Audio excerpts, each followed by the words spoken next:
Samahan nyo kami guys as we spend and travel for 3 days sa Costa Rica. We just landed and our first stop is going to be the car rental. At nakuha na natin, so papunta na tayo sa hotel natin at this time. And after 40 mics, nandito na tayo sa Marriott El Mangrove. After checking in, diretso tayo sa room natin. Meron tayong duyan, meron tayong 2 beds, and syempre meron tayong view.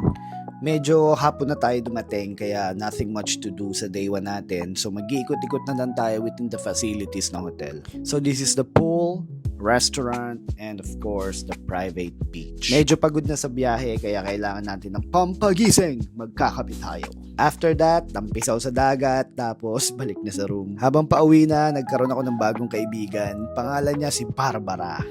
Finally, that's the end of day 1. Medyo umuulan, ang sarap matulog.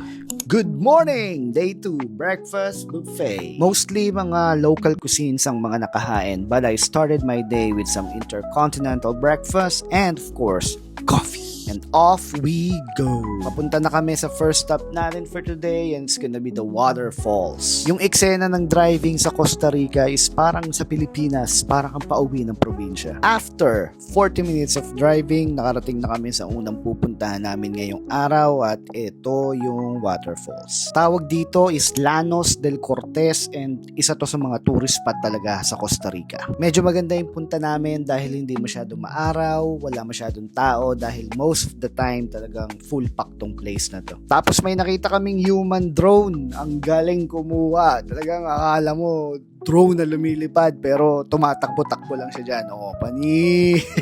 Lumipat kami sa mas maliit na waterfalls this time. Katapat lang yan. And then, another shot na naman ng human drone. Grabe. And it's time to go. Tapos dumiretso kami sa second stop natin which is the Ponde Rosa Safari. Tapos sumakay na tayo sa service natin. Ayan, hinihila na tayo ng bulldozer. Yan, may bago na naman tayo mga kaibigan. Pakakainin din natin tong giraffe na to. Ayan, tignan nyo, kinain yung bata, ay kinain yung carrots. Tapos hindi pa nakontento, umisa pa. Lalam. And on the other side, nakakita tayo ng mga nag-hibernate na mga buwaya, kaya vote wisely. Lipat naman tayo sa mga bagong kaibigan ulit. Tapos mamaya may papakainin tayo dyang ostrich. Ayan, tinutuklaw.